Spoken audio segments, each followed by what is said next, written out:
இந்த மாதிரி வந்து சொல்லி கொடுக்குறாங்க. நீ பாவம் பண்ணிட்டியா, உடனே நீ என்ன பண்ணு, முட்டி போடு. உங்க கிரியைகள் உங்களை பரிசுத்தமாக்கும்னா பைபிளை தூக்கி நீங்க ஓரமா வச்சிடலாம். ஓரமா வச்சுட்டு கிரியைல ஃபோக்கஸ் பண்ணலாம். ட்ரை பண்ணி பாருங்க, வாழ்க்கையை வெறுத்துருவீங்க. The cleansing and the sanctification is done by whom? Christ himself. கிறிஸ்து தான் நம்மளை ஒவ்வொரு நாளும் பரிசுத்தமாக்குறாரு, நம்மளை சுத்திகரிக்கிறாரு. நம்மள கரை திரை எதுவும் இல்லாம, பிள்ளை இல்லாம நம்மளை யார் மாத்திட்டு இருக்காரா? கிறிஸ்து தான் பண்றாரு. சொல்லுங்க, Christ is washing me every day.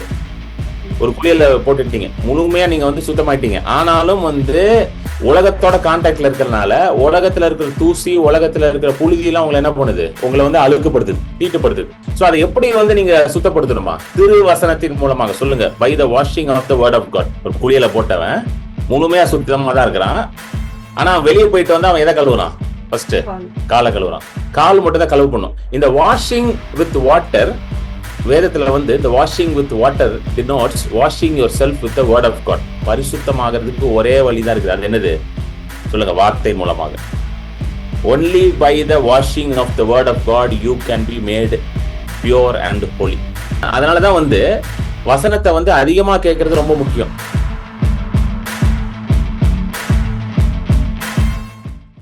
So செய்திக்கு போறதுக்கு முன்பதாக ஒரு announcement. So one day seminar, சென்னையில் ஒன் டே செமினார். இதை நடத்துறது வந்து லவ் கம்யூனிட்டி என்ற ஒரு சபை. Your power and authority in Christ. கிறிஸ்துவுக்குள் உங்களுக்கு இருக்கிற அதிகாரமும் வல்லமையும். Your authority and power in Christ. இந்த டைட்டில், இந்த சத்தியத்தில் ஒரு நாள் கருத்தரங்கம், one day seminar, March 22 4th Saturday, இந்த மாதம் 4th சாட்டர்டே. இது வந்து full day, 9 AM to 5 PM நடக்கும். இது ஸ்பீக்கர், மெயின் ஸ்பீக்கர் நான் தான். அட்ரஸ் இருக்கு பாருங்க, நீங்க பார்க்கலாம். அது எங்க இருக்குன்னா, இந்த மெட்ராஸ் கிறிஸ்டியன் காலேஜ் இருக்குல்ல, தாம்பரம், அந்த ரோட்ல தான் இருக்கு. ஸோ கிறிஸ்டியன் காலேஜ்ல இருந்து ப்ராபப்ளி ஒரு 1 கிலோமீட்டருக்குள்ள இருக்கும். கிறிஸ்டியன் காலேஜ்ல இருந்து ஒரு 1 கிலோமீட்டர் இருக்கும். ஜீவன் பைக்ஸ் அப்படின்னு போட்டிருக்கு பாத்தீங்களா, அந்த ஜீவன் பைக்ஸ் போட்டீங்கனாலே வரும் உங்களுக்கு அந்த லொகேஷன். ஸோ ரெஜிஸ்ட்ரேஷன் ஃபீ இருக்கு இதுக்கு. ஏன் ரெஜிஸ்ட்ரேஷன் ஃபீ வாங்குறோம்னா, இதை நடத்துறது வந்து இன்னொரு சபை, அவங்க தான் என்னை கூப்பிட்டு நடத்துறாங்க. ஸோ லஞ்சு, அதுக்கப்புறம் ரெஃப்ரெஷ்மெண்ட்ஸு, அப்புறம் சில காரியங்கள், அது எல்லாத்துக்கும் வந்து அந்த காஸ்ட்டை மீட் பண்ணுறதுக்கு ரெஜிஸ்ட்ரேஷன் ஃபீஸ் வச்சுருக்கிறோம். ஸோ ₹500, ரொம்ப கம்மி தான். ரொம்ப 500 தான், ஒரு நாள் ஃபுல்லாக இருக்கிறதுக்கு 500 தான். இது ஒரு நல்ல சந்தர்ப்பம். நீங்கள் வந்து உங்களுடைய அதிகாரம் என்ன, உங்களுக்கு ஆண்டவர் கொடுத்திருக்க வல்லமை என்பதை நீங்க அறிந்து கொள்வது. ஏன்னா to know your power and authority is very important. கர்த்தருக்குள்ள நீங்க வந்து எவ்வளவு அதிகாரம் இருக்கு, எவ்வளவு வல்லமை இருக்குன்னு உங்களை அறிந்து கொள்வது ரொம்ப முக்கியமா இருக்கு. அது புரிஞ்சிருச்சுன்னா நீங்க வாழ்க்கையில எல்லா பகுதியிலையும் வந்து வெற்றியை பார்க்க ஆரம்பிக்கலாம். தோல்விகள் எல்லாத்தையும் ஜெயத்தோட மாத்திரலாம். ஆமே. ஸோ இது தமிழ்ல நடக்கும். இட்ஸ் தமிழ் மீட்டிங் தான். ஸோ இங்கிலீஷ் டிரான்ஸ்லேஷன்லாம் இருக்காது, தமிழ்ல தான் நடக்கும். ஆமே. ஸோ ரெஜிஸ்டர் பண்ணுறதுக்கு இந்த நம்பருக்கு நீங்கள் வாட்ஸ்அப் பண்ணுங்க, இல்லைனா நீங்கள் எனக்கு வாட்ஸ்அப் பண்ணுங்க. எனக்கு வாட்ஸ்அப் பண்ணாலும் போதும். உங்களுக்கு அந்த ரெஜிஸ்ட்ரேஷன் லிங்க்லாம் அனுப்பிடுவேன். ஒரு கூகுள் ஃபார்ம் இருக்கும், அதை ஃபில் பண்ணணும். அதுலேயே உங்களுக்கு எல்லாமே போட்டிருக்கும். அப்புறம் ஆன்லைன் ரெஜிஸ்ட்ரேஷனும் இருக்கு. நீங்கள் போஸ்டரில் பாருங்க, அதில் போட்டிருக்கு பாருங்க, இன் பர்சன் அண்ட் ஆன்லைன். ஆன்லைன்னா நீங்கள் உலகத்தில் எங்கே இருந்தாலும் நீங்கள் ரெஜிஸ்டர் பண்ணீங்கன்னா உங்களுக்கு லைவ் லிங்க் அனுப்பிடுவாங்க. நீங்கள் ஆன்லைன்லேயும் அட்டன் பண்ணலாம். ஸோ அப்படிப்பட்ட ஆப்ஷனும் கொடுத்துருக்கு. ஸோ இன் பர்சன் இருக்கு தான், டைரெக்டாக நீங்கள் லொக்கேஷன் தாம்பரமுக்கு வந்து அட்டன் பண்ணலாம், இல்லைனா இன் பர்சன் நீங்கள் வந்து அட்டன் பண்ணலாம். ஸோ கண்டிப்பாக அதில் வாங்க, it be very useful. So link வேணும், ரெஜிஸ்டர் பண்ணணும்னு நினைக்கிறவங்க எனக்கு வாட்ஸ்அப் பண்ணுங்க, இல்லைனா இந்த நம்பருக்கு வாட்ஸ்அப் பண்ணுங்க. இந்த ஒரு நம்பருக்கு பார்த்தீங்களா ஸ்க்ரீனில், அதுக்கு வாட்ஸ்அப் பண்ணுங்க.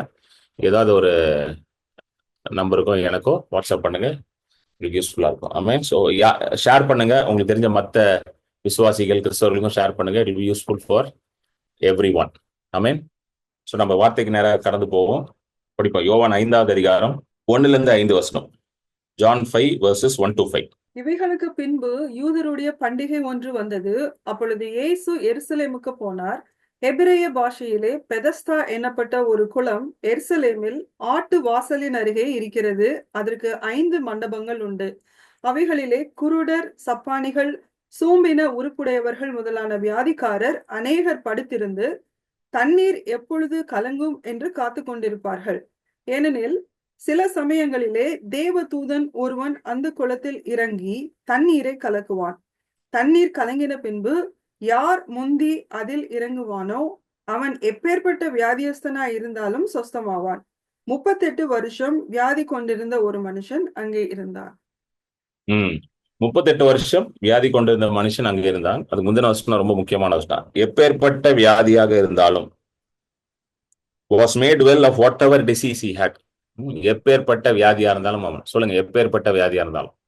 இது ரொம்ப முக்கியமான ஒரு காரியம் நம்ம புரிஞ்சுக்கணும். எப்பேற்பட்ட எப்படிப்பட்ட வியாதியா இருந்தாலும், எத்தனை வருஷம் வியாதியா இருந்தாலும் கர்த்தரிடத்துல சுகம் உண்டு.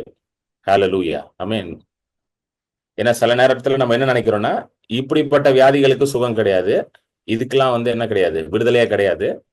ஏன் நம்ம அப்படி யோசிக்க ஆரம்பிக்கிறோம்னா, மெடிக்கல் சயின்ஸ்ல அப்படி சொல்லிடுறாங்க, இதுக்கெல்லாம் ஹீலிங்கே கிடையாது, இதுக்கெல்லாம் கியூரே கிடையாது, இந்த வியாதியோட தான் நீங்க வாழணும், you have to live with this and you have to die with it. இதோட வாழ்ந்து இதோட தான் நீங்க மரித்து போகணும் அப்படின்னு சொல்றதுனால நம்ம என்ன முடிவு பண்ணிடுறோம், இப்படிப்பட்ட வியாதிகளுக்கு என்ன கிடையாது, சுகம் கிடையாது. இதுதான் மாம்ச சிந்தை. நம்ம டியூஸ்டே பார்த்தோம் பார்த்தீங்களா, வாட் இஸ் கார்னல் திங்கிங், மாம்ச சிந்தனை. இது பாவமா யோசிக்கிறீங்களா, ஏதாவது பாவமா யோசிச்சிங்களா, அதெல்லாம் இப்ப பெருசா பாவம். அது இதெல்லாம் வெளியே போய் சொன்னீங்கன்னா, இதுல என்ன பிரதர், இதெல்லாம் ஒன்றும் பாவ சிந்தையெல்லாம் இல்ல. இதுதான் மோசமான சிந்தை, கார்னல் திங்கிங். இதுதான் மாம்ச சிந்தை. மாம்ச சிந்தையோ மரணம். சொல்லுங்க, மாம்ச சிந்தையோ மரணம். இது தேவனுக்கு ஏற்ற சிந்தை கிடையாது.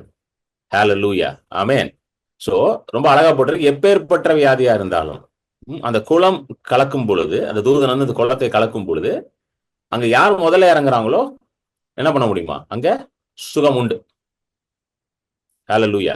எப்பேற்பட்ட வியாதி. இங்க எப்படி போட்டிருக்குன்னா, எப்படிப்பட்ட ஆட்கள்லாம் இருந்தாங்க அப்படின்னா பாருங்க, 3வது வசனம் படிங்க சிஸ்டர். 3வது வசனம், எப்படிப்பட்ட ஆட்கள் இருந்தாங்கன்னு பாருங்க. அவைகளிலே குருடர், சப்பானிகள், சூம்பின உருப்புடையவர்கள் முதலான வியாதிக்காரர் அநேகர் படுத்திருந்து தண்ணீர். குருடர் சப்பானிகள், குருடர் சப்பானி, குருடர். சோ குருடனுக்கு எப்படி தெரியும் தூதன் வரான்ட்டு? மத்தவனாவது சரி பாக்குறதுக்கு சான்ஸ் இருக்குல்ல, தூதன் இறங்கி வரான், அப்படி வரான், இறங்கி அப்படியே ஒரு பெரிய ஒரு கரண்டியை வச்சு இப்படி கலக்குறான், புரியுதுங்களா? பழகும் போது ஓகே வந்துட்டாயா அப்படின்ட்டு. குருடன் எப்படி பண்ணிருப்பானா, கலக்கிற சத்தம் கேட்கும் பொழுது. ஹல்லேலூயா, ஆமென். அந்த கலக்கிற சத்தம் ஒண்ணு கேட்கும் பாத்தீங்களா, கலக்கின ஒரு சத்தம் வருமா இல்லையாங்க? என்னங்க, கலகல கலகலன்னு ஒரு சத்தம் வரும்ல, ஒரு பெரிய கரண்டி வச்சு கலக்கி, எப்படி எதை வச்சு கலக்கணும்னு தெரியல, ஏதோ ஒன்று வச்சு கலக்கியிருப்பான். அதை ஸ்டர் பண்ணும்போது ஒரு சத்தம் வந்திருக்குமா, அந்த சத்தத்தை கேட்டுதான் அவனுக்கு அவன் என்ன புரிஞ்சிருப்பான், இப்பொழுது அந்த இடத்துல என்ன இருக்கான், ஒரு தேவ தூதன் இருக்கிறான், இப்பொழுது தேவ வல்லமை அங்க இருக்குது, இந்த நேரத்துல நான் என்ன பண்ணணும், அந்த இடத்துல போய் குதிச்சா எனக்கு என்ன கிடைக்கும், என் கண்கள் திறக்கப்படும்ன்றது சத்தத்தை வச்சுதான். சோ ஸ்பிரிச்சுவல் ரெல்ம்ல சத்தம் ரொம்ப முக்கியமா இருக்கு. ஹல்லேலூயா, ஆமென். உங்க ஸ்பிரிச்சுவல் லைஃப்ல sound plays a very very important role. புரியுதுங்களா உங்களுக்கு? சவுண்ட், சத்தம். சத்தம் எப்படி இருக்கு, ரொம்ப ரொம்ப ரொம்ப முக்கியமா இருக்கு இல்ல? சரி, நம்ம இன்னைக்கு ரொம்ப சத்தத்தை குறித்து பெருசா யோசிக்கிறது இல்லை. எல்லா சத்தத்தையும் நம்ம அலோவ் பண்ணிடுறோம் உள்ள. எல்லா சத்தத்தையும் நம்ம ஈஸியா அலோவ் பண்ணிக்கிறோம். அதுக்கு என்ன பிரதர், அது பாட்டுக்கு இருக்கு பிரதர், நம்ம என்ன பண்ண முடியும் பிரதர் அப்படின்னு சொல்லி எல்லாவற்றையும் என்ன பண்ண, எங்கேயாவது போய் உட்காந்துட்டு யாராவது அவிசுவாசத்துல பேசிட்டு இருப்பாங்க, கவனிச்சிருக்கீங்களா? அவன் பாட்டுக்கு இஷ்டத்துக்கு அவிசுவாசத்துல பேசியிருப்பான். நீங்க போயிட்டு இதெல்லாம் அவ்வளவுதான் பிரதர், இதெல்லாம் ஒண்ணும் பண்ண முடியாது பிரதர், இதெல்லாம் முடிஞ்சிச்சு பிரதர், இதெல்லாம் அதான் பிரதர். அதுக்கு நீங்களும் உட்காந்து என்ன பண்ணிட்டு இருப்பீங்க, ஆமாம் brother, yes brother, correct brother அப்படின்னு சொல்லி ஆமா சொல்லிட்டு இருப்பீங்க. அந்த ஆமா, அது நீங்க ஆமா சொல்லும் போது என்ன நடக்குது தெரியுமா, நீங்க அதுக்கு அக்ரி பண்ண ஆரம்பிச்சிட்டீங்க. சரி, நம்ம நினைக்கிறோம் நான் ஜஸ்ட் அவங்ககிட்ட பேசிட்டு தானே இருந்த பிரதர். கிடையாது, அப்படி கிடையாது. எந்த சத்தத்துக்கு நீங்க உங்க வாழ்க்கையில இடம் கொடுக்குறீங்களோ அந்த சத்தம் உங்களை டாமினேட் பண்றதுக்கான இடத்தையும் நீங்க கொடுக்குறீங்க. ஹல்லேலூயா, ஆமென். எந்த சத்தத்துக்கு, எந்த வார்த்தைக்கு உங்க வாழ்க்கையில இடம் கொடுக்குறீங்களோ அந்த வார்த்தை உங்களை டாமினேட் பண்றதுக்கும் நீங்க என்ன கொடுக்க போறீங்க, இப்போ இடம் கொடுக்க போறீங்க. நிறைய விசுவாசிகளுக்கு பிரச்சனை என்னன்னா, நல்ல செய்தியெல்லாம் கேட்பாங்க, நல்ல செய்தி கேட்ட பிறகு இந்த செய்தியை நம்பாத 4 பேர்ட்ட போய் பழகிறதுனால அவங்க என்ன பண்ணுவாங்க, அந்த செய்திக்கு ஆப்போசிட்டா பேசிட்டு இருப்பாங்க, அந்த சத்தியத்துக்கு ஆப்போசிட்டா பேசிட்டு இருப்பாங்க. அவங்க யாரும் கெட்டவங்க எல்லாம் கிடையாது, அவங்க யாரும் பாவிகள் எல்லாம் கிடையாது, அவங்க யாரும் தேவனுக்கு எதிரானவங்களும் கிடையாது. ஆனா அவங்க இந்த சத்தியத்தை என்ன பண்ண மாட்டாங்க, நம்பவே மாட்டாங்க. அதை நம்பாததுனால என்ன ஆகுது, அதுக்கு ஆப்போசிட்டா பேசுவாங்க. ஆனா நீங்க என்ன கேக்குறீங்க, கர்த்தர் வந்து நேற்றும் இன்றும் என்றும் மாறாதவன்ற செய்தியை கேட்கிறீங்களா? ஆனா அவன் என்ன சொல்லுவான் உங்ககிட்ட, அப்படிலாம் கிடையாது சார், இயேசு பண்ண அற்புதம்லாம் இப்ப நடக்காதுன்னு. சோ இதையும் கேட்பீங்க அதையும் கேட்பீங்க. நல்லா கவனிங்க, இதையும் கேட்பீங்க அதையும் கேட்பீங்க. ஆத்துல ஒரு கால் சேத்துல ஒரு கால். சும்மா ஒரு யோசிச்சு பாருங்க.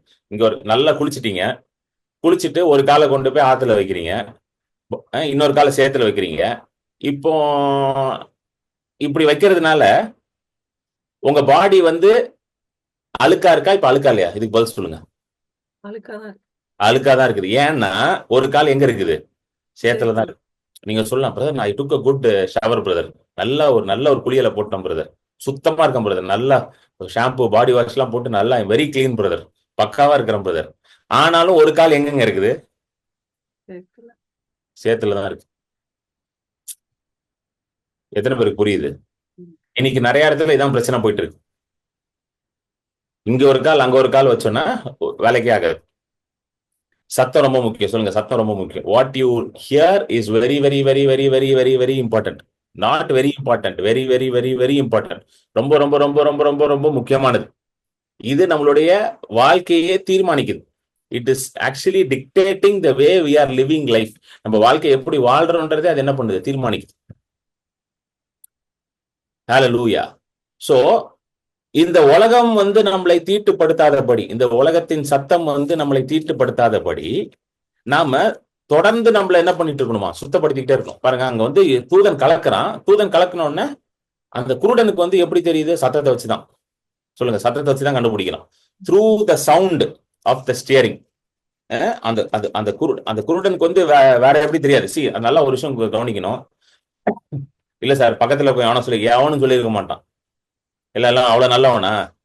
எல்லாம் அவன் போய் குதிக்கிறதுக்கு தான் ட்ரை பண்ணுவான். குருடனுக்கு ஹெல்ப் பண்ணுவான். சார் கலக்குறாங்க, நீங்க போய் குதிங்க சார், நான் அடுத்த வாட்டி குதிக்கிறேன் சார் அப்படின்னுவானா? அவன் இழுத்து போட்டு தள்ளி விட்டுட்டு போவான் குதிக்கிறதுக்கு.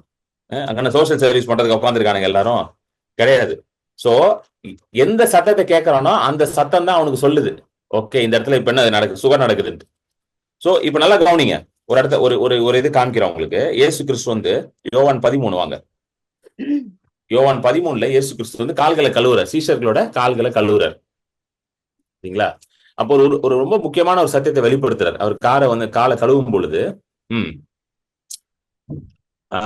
யோவான் 13:5 படிங்க. 13:5. பின்பு பாத்திரத்தில் தண்ணீர் வார்த்து சீஷருடைய கால்களை கழுவவும் தாம் கட்டி கொண்டிருந்த சீலையினால் துடைக்கவும் தொடங்கினார். அவர் சீமோன் பேதுருவினிடத்தில் வந்தபோது அவன் அவரை நோக்கி, ஆண்டவரே, நீர் என் கால்களை கழுவலாமா என்றான். இயேசு அவனுக்கு பிரதியுத்தரமாக, நான் செய்கிறது இன்னதென்று இப்பொழுது நீ அறியாய், இனிமேல் அறிவாய் என்றார். பேதுரு அவரை நோக்கி, நீர் ஒரு காலம் என் கால்களை கழுவப்படாது என்றான். இயேசு அவனுக்கு பிரதியுத்தரமாக, நான் உன்னை கழுவாவிட்டால் என்னிடத்தில் உனக்கு பங்கில்லை என்றார். அதற்கு சீமோன் பேதுரு, ஆண்டவரே, என் கால்களை மாத்திரமல்ல, என் கைகளையும் என் தலையையும் கூட கழுவ வேண்டும் என்றான். அவனை நோக்கி, முழுகினவன் தன் கால்களை மாத்திரம் கழுவ வேண்டியதா இருக்கும், மற்றபடி அவன் முழுவதும் சுத்தமா இருக்கிறான். நீங்களும் சுத்தமா இருக்கிறீர்கள். பாருங்க என்ன போட்டிருக்கு? முழுகினவன் குளிச்சவன். he who is bathed. புரியுதுங்களா? முழுகினவன், ஒரு குளியல போட்டவன் முழுமையா சுத்தமா தான் இருக்கிறான். ஆனா வெளியே போயிட்டு வந்து அவன் எதை கழுவுறான்? ஃபர்ஸ்ட் காலை கழுவுறான். எத்தனை பேருக்கு புரியுது? இங்க வந்து அவர் குளிக்கிறத பத்தி எல்லாம் ஆண்டவர் கிளாஸ் எடுக்கலாங்க. நல்லா நல்லா புரிஞ்சுக்கோங்க. எப்படி குளிக்கணும், ஹவு டு ஹேவ் பாத் அப்படிலாம் கிளாஸ் எல்லாம் எடுக்கலங்க. எஸ் ஒண்ணும் ஓகேங்களா? சொல்லி ஆண்டவரும் சொல்லி கொடுக்குறாரு போல பேதுருக்கு, எப்படிடா நம்ம குளிக்கணும் அப்படின்ற கிளாஸ் எல்லாம் எடுக்கலாம். அது ஆண்டவர் என்ன சொல்றாருன்னா, நீங்க என்னைக்கு ஆண்டவரை ஏற்றுக்கொண்டீங்களோ அப்பவே நீங்க முழுமையா சுத்தமாயிட்டீங்க. நல்லா புரிஞ்சுக்கோங்க. The day you accepted Christ, you have been completely made clean. You understand? நீங்க வந்து புதுசா வந்து ஆண்டவர் டெய்லி வந்து உங்களை சுத்தப்படுத்தல. என்னைக்கு நீங்க வந்து கிறிஸ்துவை ஏற்றுக்கொண்டீங்களோ அன்னைக்கே ஆண்டவர் உங்களை முழுசாக கழுவிட்டார். எப்படி கழுவினாருங்க? எதை வச்சு கழுவினாரு? அவருடைய ரத்தத்தினால கழுவினார். ரத்தத்தினால என்ன பண்ணாரு? உங்களை கழுவினார். ரத்தத்தினால உங்களை மீட்டு கொண்டார். Hallelujah. By the blood of Jesus you have been redeemed. சொல்லுங்க, இயேசுவின் ரத்தத்தினால நான் மீட்கப்பட்டிருக்கிறேன். ஹalleluya. எல்லாம் சொல்லுங்க, கை வச்சு, இயேசுவின் ரத்தத்தினால நான் மீட்கப்பட்டிருக்கிறேன். இயேசுவின் இரத்தத்தினால் நான் மீட்கப்பட்டிருக்கிறேன். ஹalleluya. இயேசுவின் ரத்தத்தினால நான் கழுவப்பட்டிருக்கிறேன். இயேசுவின் இரத்தத்தினால் நான் கழுவப்பட்டிருக்கிறேன். ஆமென். So you are completely clean. நான் முழுமையாக கழுவப்பட்டவன். சொல்லுங்க, நான் முழுமையாக கழுவப்பட்டவன். ஆமென். சோ இங்க இவன் வந்து பேதுரு கேட்கறான்ல, ஆண்டவரே அப்பொழுதுனா என்ன, தலையில இருந்து எல்லாத்தையும் என்ன பண்ணுங்க, நீங்க எனக்கு சுத்தப்படுத்து, கழுவுப்படுத்துன்னு. ஆண்டவர் சொல்றாரு, இல்லப்பா, யூ ஆர் ஆல்ரெடி கிளீன். உனக்கு என்ன தேவைப்படுது? உன் கால் மட்டும் தான் என்ன பண்ணும், கழுவப்படணும். ஹalleluya. கால் மட்டும் தான் கழுவப்படணும். இந்த வாஷிங் வித் வாட்டர், வேதத்துல வந்து இந்த washing with water denotes washing yourself with the word of God. எத்தனை பேர் புரியுது? வேதத்துல வந்து இது சில இடங்கள்ல வந்து இது குறிப்பிடப்பட்டிருக்கு. வாஷிங் வித் வாட்டர் வந்து எதை குறிக்குது? வார்த்தையினால கழுவப்படுது. ஒரு வசனத்தை பார்ப்போம். எபேசியர் 5 வரும். எபேசியர் 5 வந்து எப்படி வந்து சபை வந்து கழுவப்படுகிறது. சபைனாலே நல்லா புரிஞ்சுக்கணும். சபைனாலே நீங்க மனவாட்டி தான். யாருக்கு மனவாட்டி? கிறிஸ்துக்கும் மனவாட்டி. அப்பனா ஏற்கனவே you are a bride of Christ. சொல்லுங்க, நான் ஏற்கனவே ஆண்டவருக்கு மனவாட்டி தான். ஆமே. நீங்க வந்து உங்களை ஆண்டோட ஏற்கனவே என்ன பண்ணிட்டார்? திருமணம் பண்ணிட்டார். ஆண்டவர் ஏற்கனவே உங்களை சூஸ் பண்ணிட்டார். ஆனா இங்க என்ன எழுதப்பட்டிருப்பாங்க? எபேசியர் 5 வாங்க. இது வந்து எப்படி எக்ஸ்பிளைன் பண்றேன்னா, புருஷர் மனைவிக்கு இருக்கிற உறவும் சபைக்கும் கிறிஸ்துவுக்கும் இருக்கிற உறவு. அதாவது புருஷன் தான் வந்து சபை, மனைவி தான் என்னது? சரி, புருஷன் தான் வந்து கிறிஸ்து, மனைவி தான் சபை. அந்த அனாலஜி யூஸ் பண்றாரு. ஹalleluya. சோ அந்த ஹஸ்பண்ட் அண்ட் ஒய்ஃப் ரிலேஷன்ஷிப்பும் கிறிஸ்து சபை ரிலேஷன்ஷிப்பும் எப்படி வந்து ஒரே மாதிரி இருக்கு அப்படின்றது வந்து காட்டுறாருங்க. படிங்க சிஸ்டர். புருஷர்களே, உங்கள் மனைவிகளில் அன்பு கூறுங்கள், அப்படியே கிறிஸ்துவும் சபையில் அன்பு கூர்ந்து அதை ஃபர்ஸ்ட் எப்படி அன்பு கூறணுமா? புருஷர்கள் வந்து மனைவி எப்படி அன்பு கூறணுமா? கிறிஸ்து சபையை எப்படி அன்பு கூறுறாரோ அதே போல அன்பு கூறணும். எத்தனை பேருக்கு புரியுது? கிறிஸ்து எப்படி அன்பு கூறுறாரோ அதே போலதான் மனைவியை புருஷர்கள் என்ன பண்ணுமா? அன்பு கூறணுமா? Same love. கிறிஸ்து வந்து சபையை எப்படி அன்பு கூறுறாரு? அன்கண்டிஷனல் லவ்ல தான் அன்பு கூறுறாரு. இல்ல, அன்கண்டிஷனல், நிபந்தனையற்ற அன்பு, எந்த ஒரு நிபந்தனையும் இல்லாமல் சபையை அன்பு கூறுறார். ஹalleluya. கிருபையினாலும் சத்தியத்தினாலும். ஹalleluya. Through grace and truth. ஹalleluya. சபையை என்ன பண்றாரு? அன்பு கூர்ந்து கொண்டிருக்கிறார். சோ பவுல் என்ன சொல்றாரு? சபையை வந்து கிறிஸ்து எப்படி அன்பு கூறுறாரோ அப்படிதான் புருஷர்கள் நீங்க என்ன பண்ணுமா? உன் மனைவி அன்பு கூறணும். அதை எப்படி பண்ணணும்னு எப்படி டெமான்ஸ்ட்ரேட் பண்ணணும்னு காட்டுறாரு பாருங்க. அடுத்த வசனம்.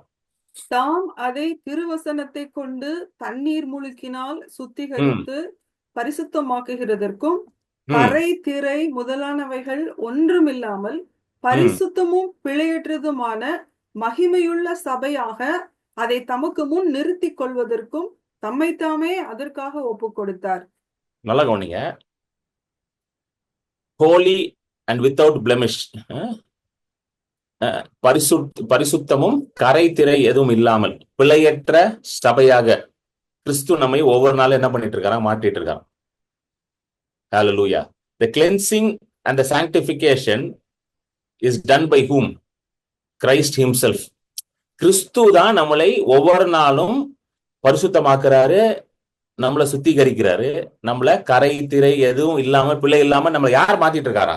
கிறிஸ்து தான் பண்றாரு. சொல்லுங்க, Christ is washing me every day. Christ is cleansing me every day.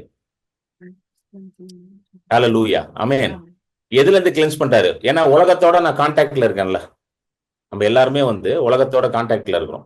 So நம்மளுடைய சென்சஸ்லாம் எதோட கான்டாக்ட்ல இருக்கு? எப்பவுமே 5 சென்சஸ், ஐம்புலங்களும் எதோட கான்டாக்ட்ல இருக்கு? உலகத்தோட கான்டாக்ட்ல இருக்கு. சோ உங்களுடைய ஐம்புலத்தையும் வந்து நீங்க எப்படி சொல்லலாம்னா, உங்களுடைய கால்கள் போல சொல்லலாம். இப்ப நீங்க வந்து வெளியே போயிட்டு வரீங்கன்னா பூமியோட எது கான்டாக்ட்ல வருது?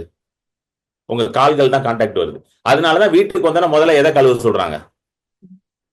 காலை கழுவு சொல்றாங்க. ஏன்னா காலில் தான் என்னது, எல்லா தூசி புழுதி எல்லாம் காலில் தான் போய் ஒட்டுது. You understand? புரியுதுங்களா எப்படி இது ஒர்க் ஆகுதுன்ட்டு? அதான் இயேசு சொன்னார், உன் காலை நான் கழுவுறேன்ட்டு. நீ ஏற்கனவே ஃபுல்லா சுத்தமா தான் இருக்கிற, உன் காலை கழுவுற. ஏன்னா உலகத்தோட கான்டாக்ட்ல இருக்கிறது உன் காலு தான். அதனால உன் காலை கழுவுறேன். இது வந்து லிட்டரலா அவர் காலை கழுவுறதை பத்தி அவர் இங்க சொல்லல. அவர் எப்படி வந்து திருவசனத்தினால ஒன்னு டெய்லி சுத்தப்படுத்தணும்ன்றத சொல்றாரு. புரிஞ்சிடுச்சிங்களா இல்லையாங்க உங்களுக்கு? எத்தனை பேர் புரியுது? ரட்சிக்கப்பட்டது வந்து குளிச்சது மாதிரி முழுமையா நீங்க என்ன ஆயிட்டீங்க, ஒரு குளியல போட்டுட்டீங்க, முழுமையா நீங்க வந்து சுத்தமாயிட்டீங்க. ஆனாலும் வந்து உலகத்தோட கான்டாக்ட்ல இருக்கிறனால உலகத்துல இருக்கிற தூசி, உலகத்துல இருக்கிற புழுதி எல்லாம் உங்களை என்ன பண்ணுது, தொட்டு உங்களை வந்து அழுக்குப்படுத்துது, தீட்டுப்படுத்துது. புரியுதுங்களா உங்களுக்கு? You understand? சோ அதை எப்படி வந்து நீங்க சுத்தப்படுத்தணுமா? 26வது வசனம், திருவசனத்தின் மூலமாக சொல்லுங்க. By the washing of the word of God. கரைத்திரை முதலானவைகள், அதான் தாம் அதை திருவசனத்தை கொண்டு சொல்லுங்க. Through the word of God.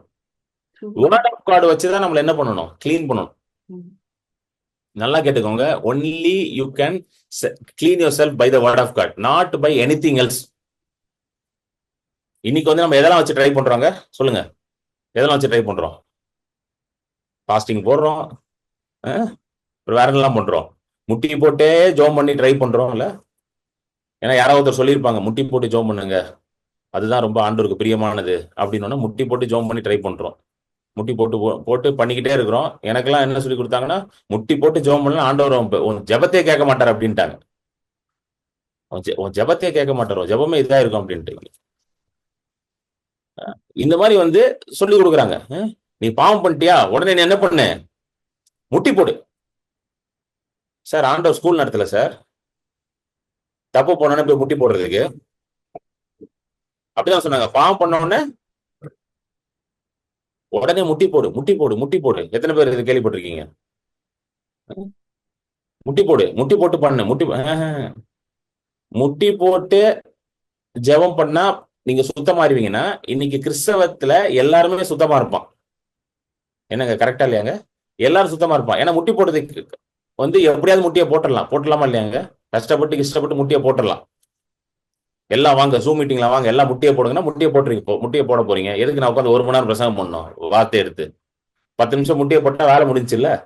நீங்க பாட்டுக்கு உங்க வேலையை பார்க்க போயிடலாம்ல, நானும் என் வேலையை பார்க்க போயிடுவேன்ல. உங்களுக்கு எதுக்கு 8 மணில இருந்து 9:30 மணி வரைக்கும் உங்களை பிடிச்சி வச்சு வார்த்தையை கேளு? புரியுதுங்களா இல்லையாங்க உங்களுக்கு? முட்டிலே வேலையை முடிச்சு போயிட்டே இருக்கலாம். கிடையாது.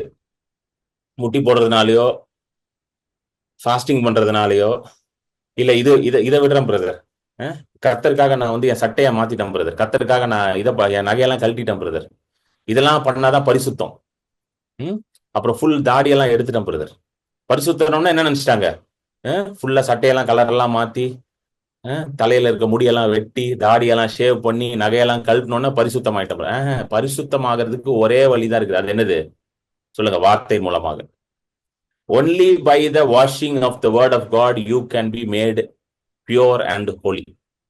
You can be sanctification is a process. சொல்லுங்க, பரிசுத்தமாக்கப்படுது ஒரு ப்ராசஸ் மாதிரி போயிட்டே இருக்கு. ஒவ்வொரு நாளும் நீங்க என்ன பண்றீங்க? வார்த்தையினால அதிக பரிசுத்தம் ஆயிட்டே இருக்கீங்க. கரெக்டா இல்லையாங்க? ஒவ்வொரு நாளும் வார்த்தை போகும்போது ஒவ்வொரு காரியம் மாறிக்கிட்டே இருக்குது உங்க வாழ்க்கையில. இன்னொரு இடத்துல பாருங்க, ஆண்டவர் சொல்றாரு, இதே யோவான்ல தான். யோவான் 17:16 படிங்க. நான் உலகத்தான் அல்லாதது போல அவர்களும் உலகத்தார் அல்ல. உம்முடைய சத்தியத்தினாலே அவர்களை பரிசுத்தமாக்கும். உம்முடைய வசனமே சத்தியம். உம்முடைய ரொம்ப முக்கியமான வசனம், உம்முடைய சத்தியத்தினாலே அவர்களை பரிசுத்தமாக்கும். உம்முடைய வசனமே சத்தியம். சத்தியத்தினாலே பரிசுத்தமாக்கும். சத்தியம் வந்து எதான்? வசனம். சோ எது வந்து உங்களை பரிசுத்தமாக்கும்? தேவ வசனம் தான் உங்களை பரிசுத்தமாக்கும். Not your works. நீங்க செய்யற கிரியையினால நீங்க என்ன ஆகுறது இல்ல, பரிசுத்தம் மாக்கப்படுகிறது இல்லை. ஹல்லேலூயா. ஆமென். It is not your works that makes you sanctified. Your works does not cleanse you. உங்களுடைய என்ன கிடையாது, செயல்கள், அதாவது உங்களுடைய கிரியைகள் உங்களை என்ன பண்ணலங்க, பரிசுத்தமாக்கல. உங்க கிரியைகள் உங்களை பரிசுத்தமாக்கும்னா பைபிளை தூக்கி நீங்க ஓரமா வச்சிடலாம். ஓரமா வச்சுட்டு கிரியைல போக்கஸ் பண்ணலாம். ட்ரை பண்ணி பாருங்க, வாழ்க்கையை வெறுத்துருவீங்க. புரியுதுங்களா? இதெல்லாம் ட்ரை பண்ணிட்டாங்க. மார்ட்டின் லூத்தர் புராட்டஸ்டன்ட் ரிஃபர்மேஷன் கொண்டு வந்தார் பாத்தீங்களா, 15வது நூற்றாண்டுல. அவர் வந்து பயங்கரமான ஒரு எப்படி சொல்றது, ஒரு பயங்கரமான சாமியாரா, கிறிஸ்தவ சாமியார். அவர் மாங்க். மார்ட்டின் லூத்தர் வந்து ஒரு மாங்க். ஜெர்மனில மோனஸ்ட்ரியில இருந்தார். மாங்க். எல்லாத்தையும் திறந்துட்டு, எல்லாத்தையும் கர்த்தருக்காக நான் விட்டுட்டேன்னு சொல்லி திறந்துட்டு உட்கார்ந்து இருந்தார். அவர் வந்து பயங்கரமா முட்டி போட்டே ஜெபம் பண்ணுவாராம். பயங்கரமான காரியம்லாம் செய்வார். முட்டி போட்டு பண்ணுவாராம், அது பண்ணுவாராம், இது பண்ணுவாராம் பண்ணுவாராம். ஆனாலும் பரிசுத்தமாக்கப்பட்டேன்ற அந்த உணர்வு வரவே இல்லையா அவருக்குள்ள. என்னமோலாம் பண்ணுவாராங்க. பயங்கரமான ஆள் அவரு. புரியுதுங்களா? நீங்களும் நானும் தோத்துருவோம் அவர்கிட்ட. அவர் பண்ண கிரியைக்கு நீங்களும் நானும் தோத்துருவோம். அந்த அளவுக்கு பண்ணியிருக்காரு போயிட்டு. ஆனாலும் மனசுல வந்து என்ன வரல, நான் நீதிமானு, நான் பரிசுத்தமாக்கப்பட்டிருக்கேன், கர்த்தர் என்னை ஏற்றுக்கொண்டாருன்னு அந்த உணர்வு வரவே இல்லை. ஃபாஸ்டிங் பண்றாரு, முட்டி போட்டு ஜெபம் பண்றாரு, என்னமோலாம் பண்ணி பாக்குறாரு. ஆனா ஒண்ணுமே வரல. அப்போ அங்க மானஸ்ட்ரியில இருந்த ஒரு அவருக்கு மூத்த தேவ மனிதர்கள்லாம் இருப்பாங்கல்ல, அவங்ககிட்ட ஒருத்தர் போய் கேட்டிருக்காராம், ஐயா நான் என்னமோலாம் பண்றேன் ஐயா, ஆனா நான் பரிசுத்தமாக்கப்பட்டேன்ற அந்த இதுவே எனக்கு வரல ஐயா, உணர்வே வரமாட்டேங்குது ஐயா, நான் நீதிமான்ற உரிமை பாவி பாவி பாவிந்தாயா உள்ள துடிக்குது, நீதிமான் நான் எப்படியா நீதிமான் ஆகுறது? பைபிள்ல வந்து நீதிமான் நீதிமான்னு போட்டிருக்காரு, நீதிமானே ஆக முடியலையே ஐயா, என்னமோலாம் பண்ணி பார்த்துட்டேன் ஐயா அப்படின்னு அவரு மேல இருக்கவர் சொல்லியிருக்காரு, போய் இதை படி, வேதத்தை படி, ஆண்டவர் உன்னோட பேசுவார் போ அப்படின்ட்டு சொல்லியிருக்காரு. சொல்லுங்க, வேதத்தை படிங்க, ஆண்டவர் பேசுவார். சொல்லுங்க, வேதத்தை படி, ஆண்டவர் பேசுவார். When you read the word, God will speak to you. ஏன்னா யோவான் 17 தெளிவா போட்டிருக்கு, அவருடைய வசனமே. ஹalleluya ஹalleluya. உம்முடைய சத்தியத்தினாலே அவர்களை பரிசுத்தமாக்கும், உம்முடைய வசனமே சத்தியம். It is his word which is the truth and the truth shall sanctify you. வேதத்தை படிங்க, ஆண்டவர் உங்களோட பேசுவார். ஹalleluya ஆமென். சோ இப்ப படிச்சிருக்காரு. அப்பொழுதுதான் ஆண்டவர் ரோமர் படிக்கும் போது அவர் கண்களை திறக்கிறார், காண்பிக்கிறாரு. ரோமர் 1:16 நீதிமான் விசுவாசத்தினாலே என்ன பண்ணுவான்? The righteous shall live by faith. Only by faith. விசுவாசத்தினால மட்டும்தான், கிரியையினால கிடையாது. நான் செய்யற கிரியையினால நான் பரிசுத்தமாக்கப்படல, நான் செய்யற கிரியையினால நான் நீதிமானாக்கப்படல, நான் செய்யற கிரியையினால ஆண்டவர் என்னை ஏற்றுக்கொள்ளல அப்படின்ற சத்தியம், அந்த வெளிச்சம் அப்பதான் அவருக்கு வருது. ஆமென். ஒரு 17வது வசனம். இன்னைக்கும் இதுதான். நீ ஆண்டவர்கிட்ட போகும் பொழுது எப்படி போகணும்? உங்க கிரியை வச்சு போவே கூடாது. நான் திரும்ப திரும்ப சொல்றேன், don't ever go to God with your works. ஆமென். இன்னொரு வசனம் இருக்கு, அந்த வசனம் இருங்க, அது எங்க இருக்குன்னு நான் கொஞ்சம் பாத்துறேன். என்னுடைய உபதேசத்தினாலே நீங்கள் என்ன இருக்கிறீங்க? சுத்தமா இருக்கிறீர்கள். எதனால நம்ம சுத்தமாக்கப்படுறோம்? வேர்ட் ஆஃப் காட் மூலமா தான் சுத்தமாக்கப்படுறோம். நல்லா புரிஞ்சுக்கோ. அதனாலதான் பிசாசு வந்து எதற்கு வந்து எதிரியா இருக்கிறான்? வார்த்தைக்கு எதிரியா இருக்கிறான். மார்க் 4வது அதிகாரத்துல வந்து இயேசு வந்து அந்த ஊமை சொல்றாருல, விதைக்கிற ஊமை சொல்லும் பொழுது, அது வாங்க, மார்க் 4:15 14:15. விதைக்கிறவன் வசனத்தை விதைக்கிறான், வசனத்தை கேட்டவுடனே சாத்தான் வந்து அவர்கள் இருதயங்களில் விதைக்கப்பட்ட வசனத்தை எடுத்து போடுகிறான். இவர்களே வசனம் விதைக்கப்படுகிற. வசனத்தை கேட்ட உடனே எப்ப வரானா சாத்தான்? கேட்ட உடனே. ஜூம் மீட்டிங் முடிஞ்ச உடனே, சர்ச்சு முடிச்சுட்டு நீங்க வீட்டுக்கு வரும் வழியிலேயே, சில நேரம் சர்ச்சுக்கு போறதுக்கு முன்னாடியே வந்துடுறான். கவனிச்சிருக்கேன், நான்லாம் சர்ச்சுக்கு போறதுக்கு முன்னாடியே கிளம்ப வந்துடுறான். இவங்களை போக விடாம தடுத்துடணும், போய் வசனத்தை கேட்க விடாம என்ன பண்ணிடணும்? தடுத்துடணும். பைபிள் எடுத்து உட்காருவீங்க, அப்பதான் என்ன வருவான்? பைபிள் எடுத்து உட்கார்ந்தவொடனே என்ன பண்ணிடுவான்? வந்துருவான். ஏன்னா பாருங்க, தெளிவா போட்டிருக்கு, வசனத்தை கேட்ட உடனே சாத்தான் வந்து அதை என்ன பண்ணிடுவான்? Immediately Satan comes and steals it. Immediately. ஏன்னா வசனம் தான் உங்களை சுத்தமாக்குது இல்ல. சோ சுத்தமாக்குறத காரியத்தை உடனே வந்து அவன் என்ன பண்ணிடுவான்? திருடிடுவான். You understand? உங்களுக்கு புரியுதா இல்லைங்களா? You understand? அதனாலதான் வந்து வசனத்தை வந்து அதிகமா கேட்கறது ரொம்ப முக்கியம். டைம் நிறைய வந்து நீங்க வீட்டுல வந்து எப்படி பிராக்டிஸ் பண்ணலாம் அப்படின்னா, உங்களுக்கு சில டிப்ஸ் எல்லாம் கொடுக்குறேன். பிராக்டிக்கலா சில விஷயம் சொல்றேன். இந்த மாதிரி நல்ல டீச்சிங்ஸ், கர்த்தர் நல்லவர் அப்படின்ற டீச்சிங்கை கேளுங்க. வேற எந்த டீச்சிங்கும் கேட்காதீங்க. வசனம் அப்படின்னு சொல்லிட்டு இஷ்டத்துக்கு எதாவது கேட்டுட்டு இருக்காதீங்க. உட்காந்து இந்த சில டீச்சிங்லாம் வருது பாத்தீங்களா, இப்போ யூடியூப்ல எல்லாம் வருது இல்ல, பாருங்க, பயங்கரமான காரியம் நடந்து கொண்டு இருக்கிறது, 666 வந்துட்டார், அந்த மாதிரி பேர்லாம் சொல்ல விரும்பல, சரிங்களா? இந்த மாதிரிலாம் சில பேர் பேசிட்டு இருக்காங்கல்ல, திகிலான காரியம் அப்படி இப்படின்னு சொல்லி. அப்புறம் சில பேர், இன்னும் சில பேர்லாம் யூடியூப்ல பேசுறாங்கல்ல, கர்த்தர் உன்னை குழியில போடுவார், கர்த்தர் உன் காலை உடைப்பார், கர்த்தர் உன்னை அடிச்சு போடுவார், கர்த்தர் உன்னை வாந்தி பண்ணி போடுவார், கர்த்தர் அதை பண்ணுவார், உனக்கு இதை பண்ணுவார், உங்க தலையை கழட்டுவார். யாருன்னு கேட்காதீங்க. அப்படி அது யாருன்னு கேட்டீங்கன்னா தனியா மெசேஜ் பண்ணுங்க, உங்களுக்கு யாருன்னு சொல்றேன், சரிங்களா? பப்ளிக்ல நான் சொல்ல விரும்பல யாரை பத்தியும். அந்த மாதிரி மெசேஜ் எல்லாம் என்ன பண்ணாதீங்க, தயவுசெய்து கேட்காதீங்க. கேட்டுட்டு என்ன பண்ணாதீங்க, அதெல்லாம் உங்களை சுத்தமாக்காது. அது உங்களை என்ன ஆக்காது? சுத்தமாக்காது. எத்தனை பேருக்கு புரியுது? கர்த்தர் உன்னை தூக்கி குழியில போடுவார் அப்படின்றது உங்களை சுத்தமாக்குமா? யோசேப்பை குழியில போட்டு அப்படின்றது உங்களை வாழ்க்கையில முன்னேற்றுமா? அது என்னங்க சொல்லுங்க எனக்கு. யோசேப்பை போட்டாரு பாத்தியா, ஒன்னையும் போடுவாரு பாரு குழியில, ஒன்னையும் கொண்டு போய் வித்துருவாரு பாரு, ஒன்னையும் கொண்டு போய் அடிமையாக்கிடுவாரு பாரு அப்படின்னு சொல்றத என்னது உங்க விசுவாசத்தை வளர்த்து விடுமா? ஒண்ணும் பண்ணாது. யோசேப்பை கர்த்தரா குழியில போட்டாரு? யோசேப்பை போட்டது பொறாம பிடிச்ச அண்ணனுங்க. கர்த்தர் ஒண்ணு யோசேப்பை குழியில போடல. பொறாம பிடிச்ச கூட பிறந்த அண்ணனுங்க யாரை தூக்கி குழியில போட்டாங்க? யோசேப்பை தூக்கி குழியில போட்டாங்க. புரியுதுங்களா இல்லையாங்க? எத்தனை பேர் புரியுது? சும்மா வந்துட்டு ஏதாவது ஒண்ணு வந்து சொல்லிட்டு இருக்க கூடாது.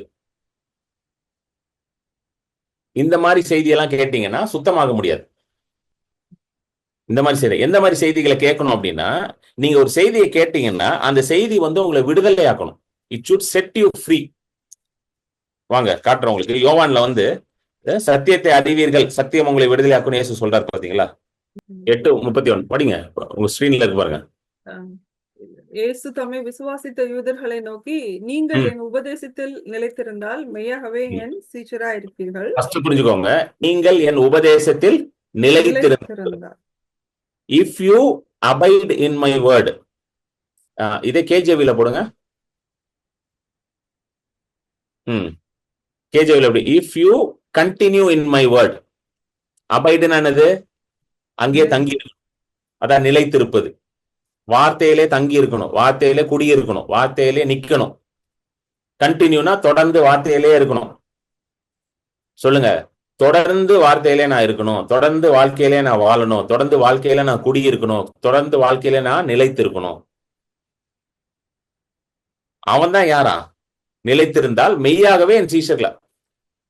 ஒரு டிசைபிள்னா என்ன தெரியுமா அர்த்தம்? டிசைபிள்னா தேவ வார்த்தையில, இயேசுவோட டிசைபிள்னா brother, I am a disciple of Jesus அப்படின்னு நீங்க சொல்றீங்கன்னா, நீங்க யாரோட வார்த்தையில உங்க வாழ்க்கையை கட்டணும்? நீங்க இயேசு கிறிஸ்துவின் வாழ்க்கையில, அவருடைய வார்த்தையின் மேல உங்க வாழ்க்கையை கட்டணும். அதுதான் டிசைபிள். பிலீவர்னா யாருங்க? பிலீவர்னா யாரு? Yes I believe Jesus is Lord. நான் விசுவாசிக்கிறேன் இயேசு ஆண்டவர். இதை யாரும் விசுவாசிக்கிறான்? உங்க கூட சேர்ந்து இன்னொருத்தரும் விசுவாசிக்கிறாரா? அது யாருன்னு கரெக்டா சொல்லுங்களேன். சொல்லுங்க சார், சத்தமா சொல்லுங்க. கரெக்டா சொல்றீங்க, சத்தமா சொல்லுங்க. பிசாசு உங்க கூடயே சேர்ந்து விசுவாசிக்கிறானா? இதை நான் சொல்லலைங்க, பைபிளே சொல்லுது. யாக்கோபு சொல்றாருல, yes even the devil believes that Jesus is Lord. பிசாசு கூப்பிட்டு கேளுங்க, யார் கடவுள்னு கேளுங்க, கரெக்டா போய் சொல்லுவான். அவன் நினைக்கிறீங்களா வேற ஏதாவது சொல்லுவான்ட்டு, வேற கடவுள் பேர்லாம் சொல்லுவான்னு நினைக்கிறீங்களா? அவன் தெளிவா சொல்லுவான், இயேசு தாங்க ஆண்டவர் அப்படின்னுவான். இயேசு மட்டும்தான் ஆண்டவர்னு அதையும் சொல்லுவான் சேர்த்து. ஜீசஸ் இஸ் தி ஒன்லி லார்டுன்னு சொல்லுவான். அவனும் பிலீவர் தாங்க. பிசாசு இஸ் ஆல்சோ பிலீவர். இது நான் சொல்லலைங்க, தப்பா எடுத்துக்காதீங்க, பைபிள் சொல்லுது. Even the devil believes. அந்த வசனத்தை போடு விஜய், யாக்கோபுல இருந்து. Even the devil believes and it shudders. டக்குன்னு போட அந்த வசனத்தை.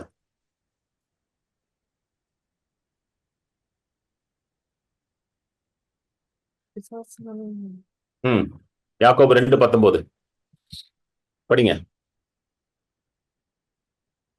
படிங்க சிஸ்டர். தேவன் ஒருவர் உண்டென்று விசுவாசிக்கிறாய், அப்படி செய்கிறது நல்லதுதான். விசுவாசிகளும் விசுவாசித்து நடுங்குகின்றன. இத நான் சொல்லலங்க, சரிங்களா? கிரண் பால் இப்படிலாம் பிரசங்கம் பண்றான்னு சொல்ல முடியாது. நீங்க இன்னொரு வாட்டி ரீரீட் பண்ணிருங்கக்கா. தேவன் ஒருவர் உண்டென்று விசுவாசிக்கிறாய், அப்படி செய்கிறது நல்லதுதான். பிசாசுகளும் விசுவாசித்து நடுங்குகின்றன. பிசாசும் விசுவாசித்து, பிசாசும் வந்து விசுவாசிக்கிறான். சொல்லுங்க, அவனும் விசுவாசி தான். ஆனா அவன் டிசைபிளா? அவன் டிசைபிளா கிடையாது. புரியுதுங்களா வித்தியாசம்? He is just a believer. He is not a disciple. அவன் ஒரு விசுவாசி, அவன் சீசன் கிடையாது. ஆண்டவர் வந்து யாரை தேடுறாரு?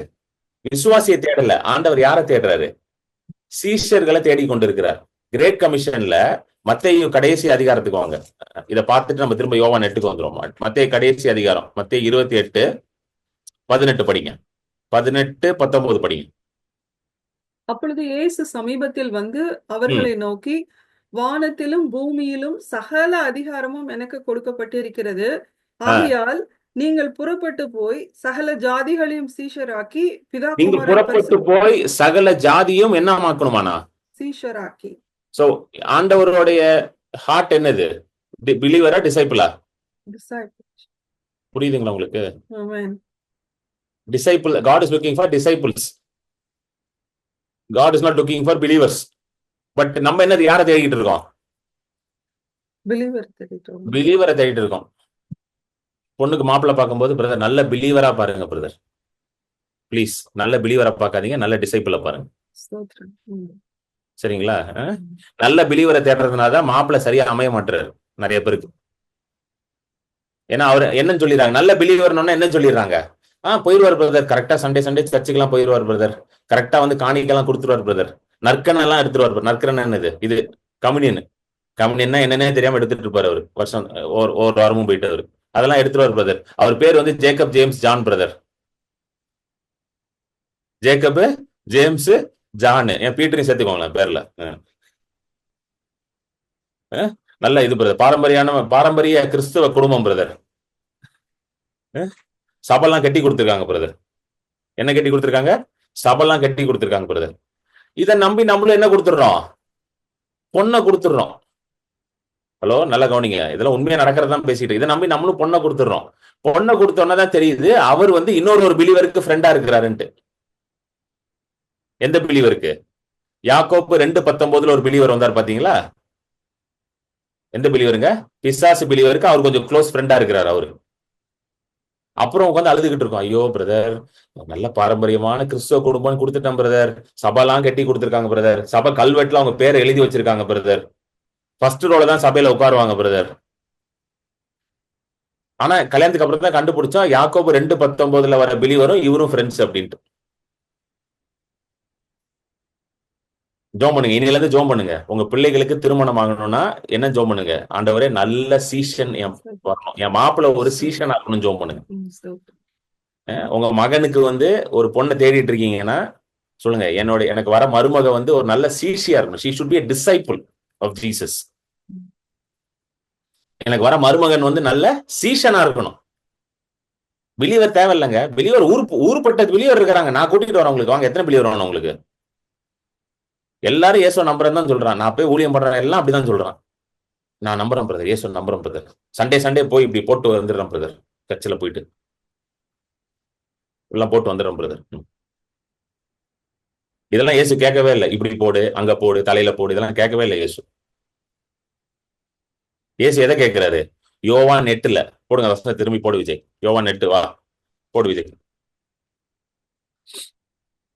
என் வார்த்தையில் நிலைத்து நிக்கணும். சொல்லுங்க, தேவனுடைய வார்த்தையில நிலைத்து நிக்கணும். இதுதான் இயேசு கேட்கிறார். புரியுதுங்களா? இயேசு தம்மை விசுவாசித்த யூதர், பாருங்க எவ்வளவு அழகா போடு. யூதர்கள் விசுவாசிக்கிறாங்க சில பேர். அவங்கள பார்த்து என்ன சொல்றாரு? தம்பி, நீ விசுவாசிக்கிறது மட்டும் பத்தாது, நீங்கள் என் உபதேசத்தில் நிலைத்து இருந்தால், if you abide, if you live in my word, அபைட்னா அந்த இடத்துல வார்த்தையிலே வாழணுமா நம்ம இருந்தால், then you are my disciple, அப்பொழுது நீ மெய்யாகவே என் சீஷரா இருப்பீர்கள். அதுக்கு அடுத்த வசனம் வாங்க, டக்குன்னு வாங்க, அடுத்த வசனம். சத்தியத்தையும் அறிவீர்கள், சத்தியம் உங்களை விடுதலையாக்கும் என்று. சத்தியத்தையும் அறிவீர்கள், சத்தியம் உங்களை என்னதாக்குமா? விடுதலையாக்கும். சொல்லுங்க, சத்தியம் என்னை விடுதலையாக்கணும். சோ நீங்க ஒரு மெசேஜ் கேட்கறீங்கன்னா அந்த மெசேஜ் வந்து உங்களை என்ன ஆக்கணும்? லிபரேட் பண்ணணும் உங்களை. இப்ப என் மீட்டிங் வரீங்க கேட்கறீங்கன்னா அந்த மெசேஜ் கேட்டுட்டு உங்களுக்கு வந்து வாழ்க்கையில விடுதலை உண்டாகணும். இன்னும் கட்டுக்குள்ள போறீங்கன்னா தயவுசெய்து என் மெசேஜ் கேட்காதீங்க. கிரண் பால் பிரதர் மெசேஜ் கேட்டா எனக்கு ரொம்ப பயம் வருது பிரதர், ஆண்டவர் கிட்ட போறதுக்கே பயப்படுறேன் பிரதர், ஒரு கட்டுக்குள்ள இருக்கிற மாதிரி ஃபீல் பண்றேன்னா என் ஜூம் மீட்டிங் வராதீங்க, விட்டுருங்க, என் ஜூம் மீட்டிங் விட்டுருங்க. விடுதலை வருதா? கத்தட்ட தைரியமா போறீங்களா? ஹல்லேலூயா. உங்களுக்குள்ள ஒரு விடுதலை வரணும். கர்த்தர் என்னை நேசிக்கிறார், கர்த்தர் என்னைய அன்பு கூறுறார், கர்த்தர் என்னை ஏற்றுக்கொண்டிருக்கிறார், கர்த்தர்ட்ட நான் எப்பனாலும் போவேன், அவர் எங்க அப்பாங்க, அவர் என் அப்பாங்க அப்படின்ற நம்பிக்கை வருதா இல்லையாங்க உங்களுக்கு? அப்போனா அதுதான் சத்தியம். ஸ்தோத்திரம். மெசேஜ் கேட்டு அவர் என் அப்பான்னு உங்களுக்கு நம்பிக்கை வந்துருச்சுன்னா அதுதான் சத்தியங்க. ஹalleluya. இதை வச்சுக்கோங்க, இதுதான் ஸ்டாண்டர்ட் ஆஃப் மெஷர். ஏன் இதை நான் இன்னைக்கு இதை நான் பேசணும்னு எனக்கு இதே வரல. நான் இப்ப எனக்கு ஆண்டவர் சொல்றாரு இதை பேசுறதுக்கு. ஏன்னா நிறைய பேர் வந்து எங்கெங்கயோ மாட்டிக்கிட்டு பயத்துல உட்காந்துருக்காங்க. ஒரு மெசேஜ் கேட்ட உடனே எப்படி தெரியுமா இருக்கும், அப்பா இவ்வளவு நல்லவராப்பா நீங்க, அப்பா உங்களை நான் மிஸ் பண்ணிட்டேனேப்பா, இத்தனை வருஷம் நீங்க எங்கப்பா இருந்தீங்க, இந்த சத்தியத்தை எனக்கு சொல்லாம போயிட்டாங்களேப்பா அப்படின்னு உங்க மனசுல என்ன வரணும்? ஒரு விடுதலை வரணும். அதுதான் சத்தியம்.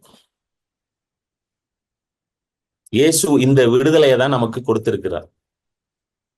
இதுதான் பவுல் எழுதுறார். Walk in the liberty that Christ has died for. Kristhu உங்களுக்காக மரித்து சம்பாதித்த அந்த சுதந்திரத்துல நீங்க என்ன பண்ணுங்க, நடங்க அப்படின்றது. Walk in the liberty. திரும்ப போய் மாட்டிக்காத, போய் மதத்துல போய் மாட்டிக்காத, நியாயப்பிரமாணத்துல போய் மாட்டிக்காத. புரியுதுங்களா இல்லையாங்க உங்களுக்கு? You understand or not? இததான் வந்து கிறிஸ்து வந்து காண்பித்தார். இயேசு சொல்றாரு பாருங்க, யோவான் 14 சொல்றாரு. யோவான் 14 வந்து அவர்கிட்ட கேட்கறாங்க, என்ன கேட்கறாங்கன்னா, ஆண்டவரே பிதாவை எனக்கு காட்டுங்க, இந்த ஒரு சப்ஜெக்ட் போயிட்டு இருக்கு. அப்ப ஆண்டவர் வந்து பேசுறாரு. அந்த தாமஸ் தான் இந்த மாதிரி கொஸ்டின் எல்லாம் கேட்பாரு. 5வது வசனம், யோவான் 14:5.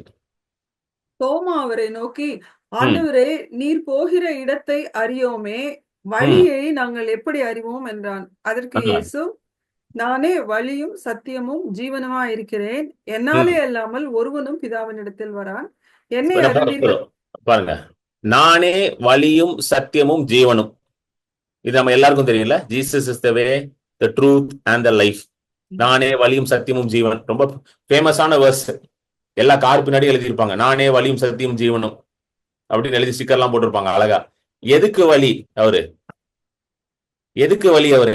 எங்க வழினா எதுக்குங்க வழி அவரு? பிதாவினிடத்துல போறதுக்கான வழி. ஹல்லேலூயா. யாரோட பிதாவின் இடத்துல போறதுக்கான வழி? இயேசுவின் பிதாவின் இடத்திலும் உங்களுடைய பிதாவின் இடத்திலும் போறதுக்கான வழி. சொல்லுங்க, என்னோட பிதாட்ட போறதுக்கான வழி இயேசுதான். எனக்கு ஒரு நல்ல தகப்பன் இருக்கிறாரு, அந்த தகப்பன்ட்ட போறதுக்கான வழி யாரு? என்னுடைய இயேசுன்னு சொல்லுங்க. ஹல்லேலூயா. ஆமென். இயேசு வந்து சொல்றாரு, உன் அப்பாட்ட போகணுமா, நான் தான் வழி அப்படின்றாரு. இப்போ உங்ககிட்ட யாராவது வந்து ஆண்டவர் உன்னை நேசிக்கலன்னு சொன்னாருன்னா, அப்ப அந்த வழியை அடைக்கிறது யாரு? புரியுதுங்களா உங்களுக்கு சொல்றது? இன்னைக்கு நிறைய பேர் வந்து போதனை என்று சொல்லி வழியை அடைச்சிட்டு இருக்காங்க, க்ளோஸ் பண்ணிட்டு இருக்காங்க. ஒன்னெல்லாம் ஆசீர்வதிக்க மாட்டார், ஒன்னெல்லாம் இது பண்ண மாட்டார், ஒன்னெல்லாம் இது பண்ண மாட்டார், ஒன்னெல்லாம் அது பண்ண மாட்டார் அப்படி சொல்லி வழியை அடிச்சிட்டு இருக்காங்க. அதனாலதான் இயேசு என்ன சொல்றாரு, எப்பா பிதாட்ட போனோமா, நீ என்கிட்ட வா, எங்கேயும் போய் மாட்டிக்காத அப்படின்றாரு. எங்கேயாவது போய் மாட்டிக்கிட்டு பிதாட்ட போகாம கஷ்டப்பட்டுட்டு இருக்காதுன்றது. எத்தனை பேருக்கு புரியுது?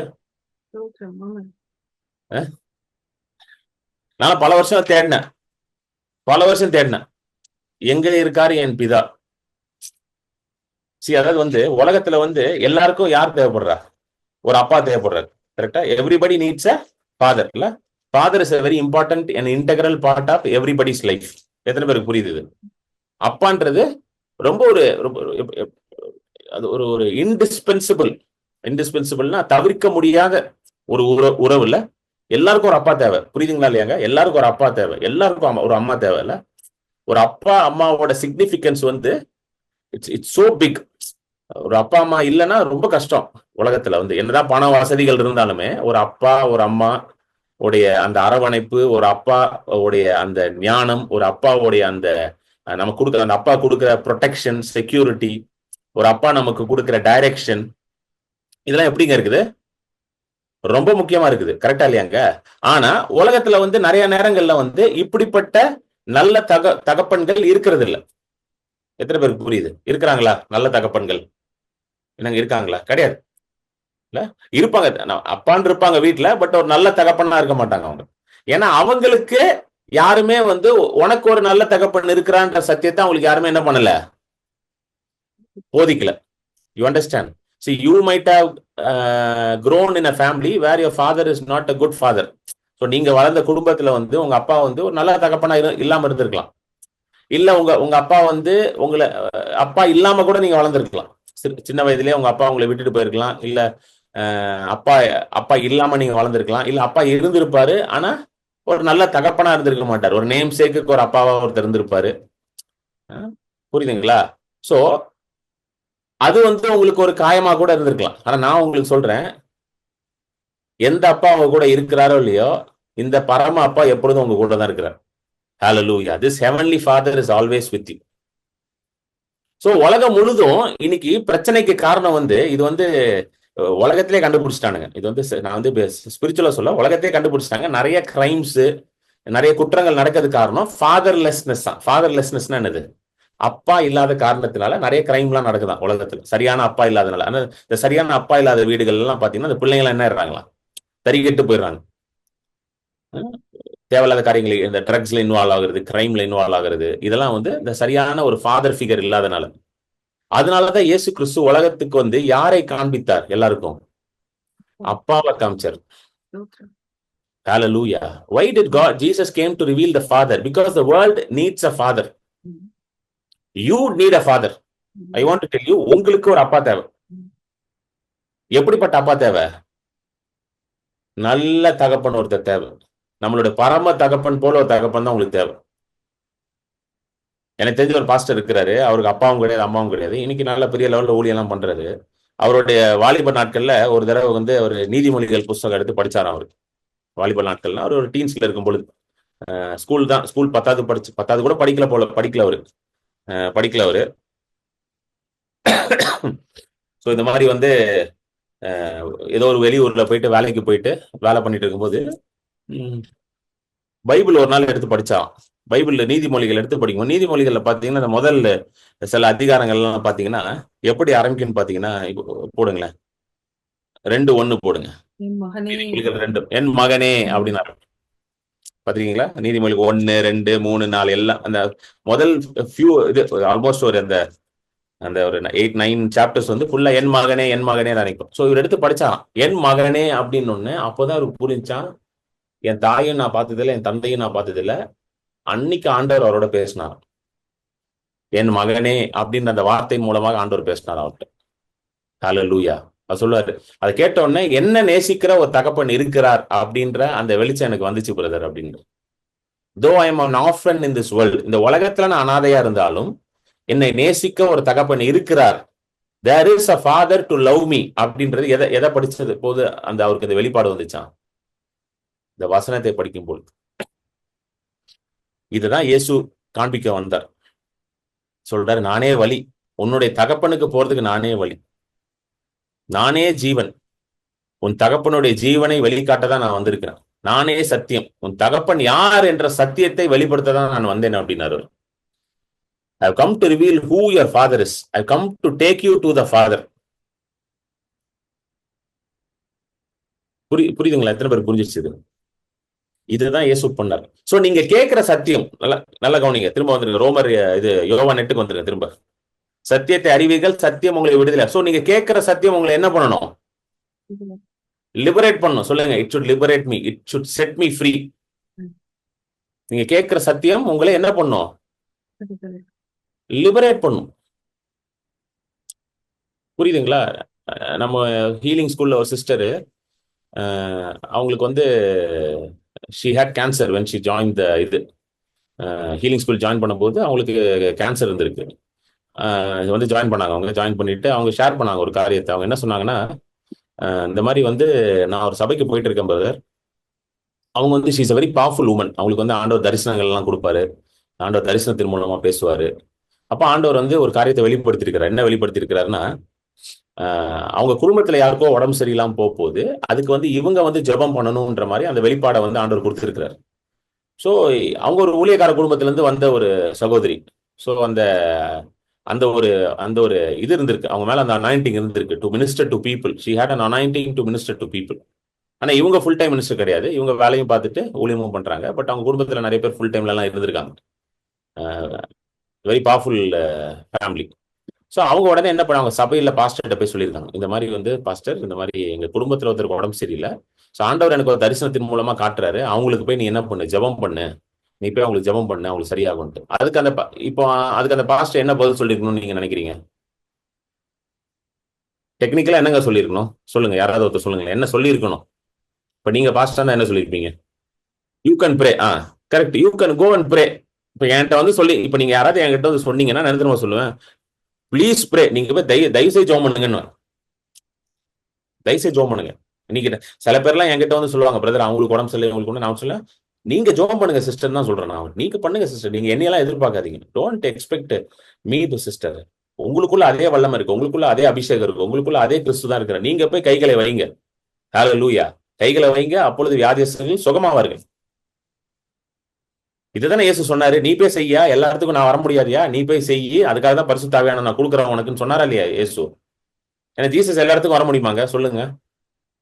இஸ்ரேல்ல தான் இருக்க முடியும். அவர் எங்கெல்லாம் போவார் சொல்லுங்க, யோசிச்சு பாருங்க. எத்தனை கண்ட்ரிக்கு போக முடியும் ஒரு வருஷத்துல அவரால? அதனாலதான் ஜீசஸ் என்ன சொன்னாரு? நான் போவது நல்லது. இயேசு பரலோகத்துக்கு சென்றது நல்லது. சொல்லுங்க, இயேசு பரலோகத்துக்கு சென்றது நல்லது. ஏன்னா அவர் போனதுனாலதான் பரிசுத்த ஆவியானவர் வந்துட்டார். முந்திலாம் நான் நினைப்பேன், இயேசு இப்ப சாமி இங்க இருந்திருக்கலாம் போல அப்படின்னு. சத்தியம் புரிஞ்ச பிறதான் எனக்கு புரிஞ்சு நல்லது. ஏன்னா இயேசு இங்க இருந்திருந்தாருன்னா பரிசுத்த ஆவியானவர் ஊற்றப்பட்டிருக்க மாட்டாரு. அப்போ எனக்கு ஒரு உடம்பு சரியில்லைன்னா நான் எங்கங்க போவேன்? இங்க இருந்து இஸ்ரேலுக்கு நான் டிக்கெட் போட்டு போகணும், கரெக்டா இல்லையா? இஸ்ரேலுக்கு டிக்கெட் போட்டு போனாலும் அப்பாயின்மெண்ட் கிடைக்குமா டக்குன்னு? இயேசுக்கு எவ்வளவு டிமாண்ட் இருக்கும்? லைனா நிப்பானுங்க அப்பாயின்மெண்ட்டுக்கு. எப்போ நான் அப்பாயின்மெண்ட் வாங்கி எப்போ நான் சுகமாகிறது? அதுக்குள்ள நான் வந்து அவர் பரலோகத்துல போய் பார்த்துட்டு வந்துடலாம். அவர் போய், அதனாலதான் இயேசு கிறிஸ்து பரிசுத்த ஆவியானவரை ஊத்தினார். சோ இந்த பாஸ்டர் பேர் சொல்லும் போது அவரோட நேரத்துல சொல்லியிருக்காரு. அவர் பாருங்களேன் எப்படி எல்லாம் பேசியிருக்காரு பாருங்க. போயிட்டு நீ போய் ஜோம் பண்ணக்கூடாது, நீ ஜோம் பண்ணா அத வியாதி உனக்கு வந்துடும். என்னது? நீ ஜோம் பண்ணா அந்த வியாதி உனக்கு வந்துடும்.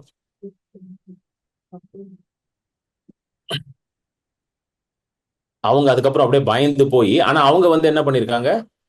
இல்ல எப்படியாவது வந்து நான் வந்து அவங்களுக்கு ஜோம் பண்ணணுன்ற ஒரு ஆசை, அவங்களுக்கு விருப்பம். பாருங்க எப்படி எல்லாம் போட்டு பயம் காட்டியிருக்காங்க பாருங்க. ஜோம் பண்ணா அந்த வியாதி உனக்கு வந்துருமா? இந்த மாதிரி யார் சொன்னாலும் நம்பாதீங்க, தயவு செய்து நம்பாதீங்க. பிளீஸ், தயவு செய்து நம்பாதீங்க. நீங்க போய் ஜோம் பண்ணா அந்த வியாதி உங்களுக்கு வந்துடும். நீங்க போய் ஜோம் பண்ணா அந்த பிசாசு உங்களை அட்டாக் பண்ணிரும். பர்சனலா ஆண்டவர் உங்களுக்கு இதை சொன்னாருன்னா அது வேற. நல்லா கவனிங்க. சில நேரம் பர்சனலா ஆண்டவர் வந்து உங்ககிட்ட இந்த இடத்துக்கு போகாத, don't go to this place now. புரியுதுங்களா உங்களுக்கு? இப்ப நீங்க வந்து ஒரு இடத்துக்கு போகணும்னு நினைக்கிறீங்க, ஒரு இடத்துல போய் மினிஸ்டர் பண்ணணும், ஒருத்தர் ஜோம் பண்ண நினைக்கிறீங்க. ஆனா ஆண்டவர் உங்களோட பேசுறாரு. என்ன சொல்றாரு? நீங்க வந்து போகாத, நீ வந்து போகாத, ஜஸ்ட் வெயிட். அது ஆண்டவர் ஏன் சொல்லலாம் உங்களுக்கு அப்படின்னா, ப்ராபப்ளி இன்னும் உங்க விசுவாசம் வந்து கொஞ்சம் மெச்சூர் ஆகாம இருக்கலாம். எத்தனை பேருக்கு புரியுது? இன்னும் கொஞ்சம் நீங்க விசுவாசத்துல வளரணும்னு ஆண்டவர் எதிர்பார்க்கலாம். இது புரியுதுங்களா இல்லையாங்க உங்களுக்கு? எத்தனை பேருக்கு புரியுது? இது எப்படி சொல்றதுன்னா, இப்ப நான் ஒலிம்பிக்ஸ்ல ஓடணும்னு நினைக்கிறேன். எனக்கு ஒரு ஆசை இருக்கு, ஒலிம்பிக்ஸ்ல நான் ஓடணும்னு. சரிங்களா? ஆனா நான் போனா சேர்த்து போனேங்களா? சொல்லுங்க. ஆசைலாம் நல்லா தான் இருக்குது, போனா சேர்த்து போனீங்களா? சேர்த்துக்க மாட்டானுங்க. அப்ப நான் என்ன பண்ணணும்? என்ன ப்ரிப்பேர் பண்ணணும்? சொல்லுங்க. ப்ரிப்பேர் பண்ணணும். நான் என்ன பண்ணுவோம்? I should prepare my self to be an athlete.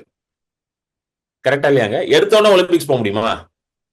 First நான் வந்து ஸ்டேட் லெவல் காம்படிஷன்லாம் பார்ட்டிசிபேட் பண்ணணும், அப்புறம் நேஷனல் லெவல் பார்ட்டிசிபேட் பண்ணணும், அப்புறம் I should prove myself that I am capable of competing in the Olympics. அது ஒலிம்பிக்ஸ்ல என்னால வந்து ஓட முடியுன்றதை நான் என்ன பண்ணி காட்டணும்? ப்ரூவ் பண்ணி காட்டணும். அப்போ இந்த டீம்ல எடுத்து நீ ஓடப்பாங்க. இப்போ நான் டைரக்டா போய் ஒலிம்பிக்ஸ்ல ஓடினா அது யாருக்கு அசிங்கம்? எனக்கு தான் அசிங்கம். கேவலமா தோத்து போவேன். லாஸ்ட்டுக்கும் பின்னாடி இருப்பானா, லாஸ்ட் கூட வர மாட்டேன், லாஸ்ட்டுக்கும் பின்னாடி ஓடிக்கிட்டு இருப்பானா. புரியுதுங்களா உங்களுக்கு சொல்றது? சோ சில நேரத்துல ஆண்டவர் சொல்லுவாரு, இல்ல யூ டோன்ட் கோ நவ் அப்படின்னா என்ன அர்த்தம்னா, அதை நீங்க உடனே என்ன நினைச்சு கூடாதுன்னா, ஓ அப்ப ஆண்டவர் அப்ப நான் யார் மேலேயும் இப்ப கை வச்சோம் பண்ணக்கூடாது அப்படி சொல்லல. ஆண்டவர் வந்து உங்களை என்ன பண்றாரு? இன்னும் கொஞ்சம் விசுவாசத்துல வளருன்ற. சொல்லுங்க, விசுவாசத்துல வளர்ந்து கொண்டாரு. He is protecting you. அவ்வளவுதான். எத்தனை பேருக்கு புரிஞ்சிருச்சுங்க உங்களுக்கு? எத்தனை பேருக்கு புரிஞ்சிருச்சு? You understand? அவர் ப்ரொடெக்ட் பண்றாரு. ஓகே, இது பண்ணாதுன்ட்டு. எனக்கு எனக்கு எனக்கு தெரிஞ்ச சில பேர் எல்லாம் சொல்லியிருக்காங்க, பிரதர் இந்த மாதிரி போகணும்னு நினைச்சா ஆண்டவர் என்கிட்ட சொன்னாரு வெயிட் அப்படின்னாரு, நான் வெயிட் பண்ண பிரதர் அப்படின்னு. If God tells you do it. But this is not the general rule. அதான் சொல்றேன், இது வந்து ஜென்ரலா எல்லாருக்கும் பொருந்தாது. ஜென்ரலா எல்லாருக்கும் பொருந்துவது என்னது? வியாதியஸ்களை மேல கை வைங்க, வியாதியஸ்களை சுகமாக்குங்க, பிசாசுகளை துரத்துங்க. இதுதான் ஜென்ரலா எல்லாருக்கும் பொருந்தும். புரியுதுங்களா இல்லையாங்க? You understand or not? இது வந்து இதுதான் ஜென்ரல் வில் ஆஃப் காட். ஆனா ஸ்பெசிபிக்கா சில நேரம் ஆண்டவர் சொல்லுவார், இதை செய்யாத அப்படின்னா அப்ப ரெஃபரைன் பண்ணிக்கோங்க. ஆனா ஜென்ரலா எல்லாமே நிறைய இடத்துல எப்படி பிரசங்கம் பண்ண ஆரம்பிச்சிட்டாங்க, நீ போய் கை வச்சா உன்னை அட்டாக் பண்ணிடும், நீ போய் அது பண்ணா உன்னை அட்டாக் பண்ணிடும். புரியுதுங்களா? நீ போய் ஜோம் பண்ணாலே அது ஒன்னு என்ன பண்ணி அட்டாக் பண்ணு. இது வந்து ஜென்ரலா பிரசங்கம் பண்ண ஆரம்பிச்சாங்க. அது தப்பு. எத்தனை பேருக்கு புரியுது உங்களுக்கு?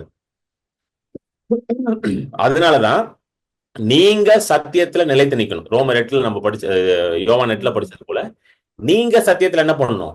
நிலைத்து நிக்கணும். You should be grounded and rooted in the word of God. So நீங்க சத்தியத்துல நிலைத்து நின்னீங்கன்னா யாரும் உங்களை ஏமாத்த முடியாது. வாங்க எபிரேயர் கடைசி அதிகாரத்துக்கு வாங்க. எபிரேயர் கடைசி அதிகாரம். இதை பார்த்துட்டு சிஸ்டர் விஜய் ஒரு டெஸ்டிமோனி ஷேர் பண்ணுவாங்க. சிஸ்டர் விஜய் டெஸ்டிமோனி முடிஞ்ச உடனே யாராவது கொஸ்டின்ஸ் இருந்தா நீங்க என்கிட்ட கேட்கலாம். எபிரேயர் கடைசி அதிகாரம், கடைசி அதிகாரத்துல 8வது வசனம் படிங்க. இயேசு கிறிஸ்து நேற்றும் இன்றும் என்றும் மாறாதவரா இருக்கிறார். நல்லா கவனிங்க. இயேசு கிறிஸ்து நேற்றும் இன்றும் என்றும் மாறாதவர். So the nature of God, the character of God and the power of God and the love of God does not change. அதுதான் அதுக்கு அர்த்தம். இயேசு கிறிஸ்து நேற்றும் இன்றும் என்றும் மாறாதவர்னா இயேசுடைய தன்மை, அதாவது வந்து அவரோட நேச்சர், அவருடைய கேரக்டர், அவருடைய குணாதிசயங்கள், ஹல்லேலூயா, அவருடைய வல்லமை, அவருடைய மகிமை, க்ளோரி, அவருடைய அன்பு, அந்த அகாப்பே அன்பு, ஹல்லேலூயா, அவருடைய மனதுருக்கம், கம்பேஷன், அதெல்லாம் எப்படி இருக்குதாங்களே? நேற்றும் இன்றும் என்றும் மாறாம இருக்கு. அவருடைய அற்புதம் செய்கிற அந்த திறமை, the ability to do miracles, உங்க வாழ்க்கையில ஒரு அற்புதம் செய்யறதுக்கு, உங்க வாழ்க்கையில வந்து ஒரு பிரேக் த்ரூ கொண்டு வர்றதுக்கான இயேசு அன்றைக்கு எப்படி இருந்தாரு, இன்றைக்கும் அப்படிதான் இருக்காரு. ஹல்லேலூயா, புரியுதுங்களா? அதுதான் அதுக்கு அர்த்தம். இயேசு நேற்றும் என்றும் என்றும் மாறாதவர் அப்படின்னு சொல்லிட்டு அதுக்கு அடுத்த வசனம், அந்த அடுத்த வசனம் அந்த முதல் வரி 9ல முதல் வரி படி.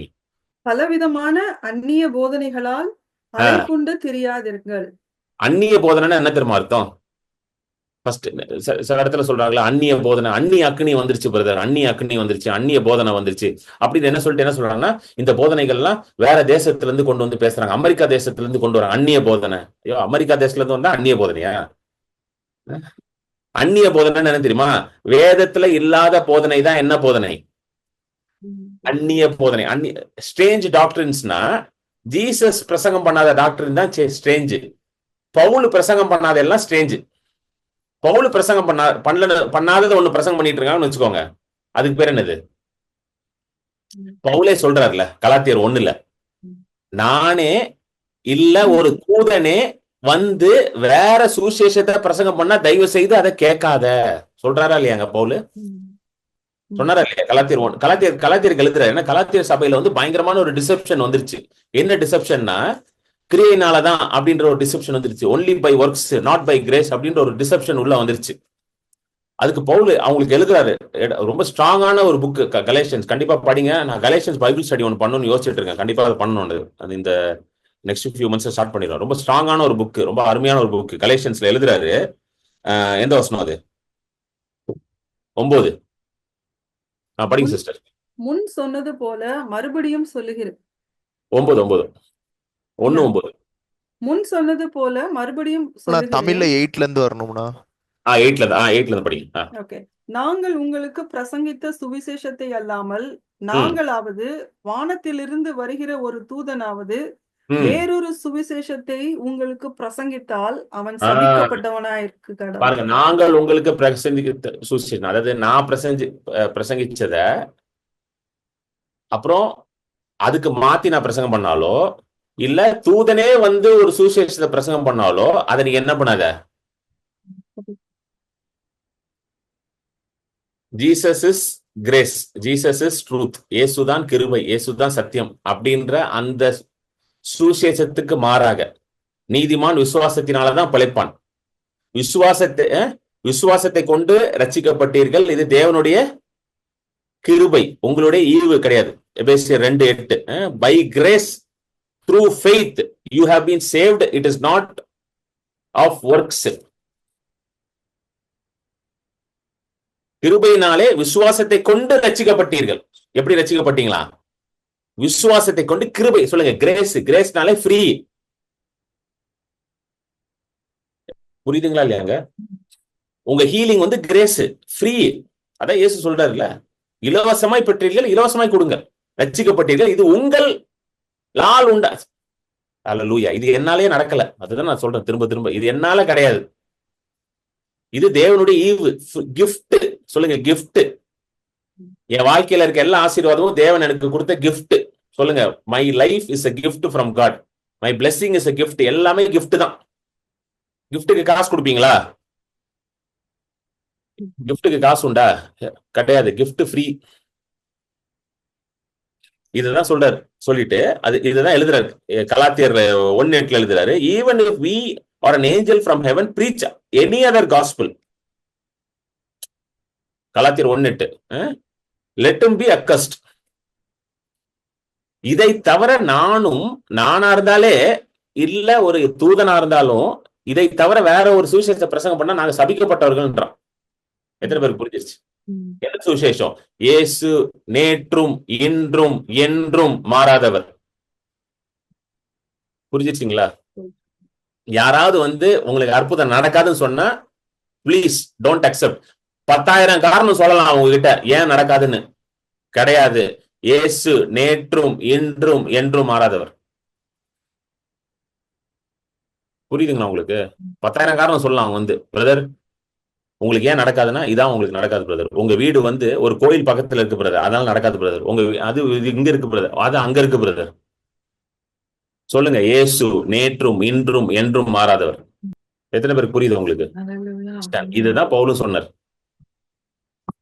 சோ திருப்பி வந்துருங்க, நேற்றும் இன்றும் சொல்லிட்டு 9வது வசனம், do not be எபிரேயர் 13:19, do not be carried about with various and strange doctrines. தமிழ்ல படிங்க. பலவிதமான அந்நிய போதனைகளால் அலைப்புண்டு திரியாதிருங்கள். போஜன பதார்த்தங்களினால் அல்ல, கிருபையினாலே இருதயம் ஸ்திரப்படுகிறது. கிருபையினாலே இருதயம் ஸ்திரப்பட்டிருப்பது நல்லது. கிருபை என்ன கிருபை? தேவ கிருபை. the grace of Jesus. ஹalleluya. கிருபையினாலே இயேசுதாங்க. கிருபைனா வேற ஏதாவது யோசிச்சுக்கிட்டு இருக்க வேண்டாம். கிருபையினாலே இயேசுதான். யோவான் 1:1 போட்டிருக்கு, கிருபையும் மோசேயின் மூலமாக நியாயப்பிரமாணம் வந்துச்சு, கிருபையும் சத்தியமும் இயேசுவின் மூலமாக. சோ கிரேஸ்னாலே ஜீசஸ் தான். let your heart be established on Jesus. சொல்லுங்க, என்னுடைய இருதயம் இயேசுவின் மேல் ஸ்திரப்பட்டு இருக்கணும். your heart should be on Jesus. your heart should be on grace. இயேசுவின் மேல உங்களுடைய இருதயம் ஸ்திரப்பட்டு இருக்கணும். இயேசு என்ற அந்த கிருபை, அந்த சத்தியத்தின் மேல உங்களுடைய இருதயம் ஸ்திரப்பட்டு இருக்கணும்.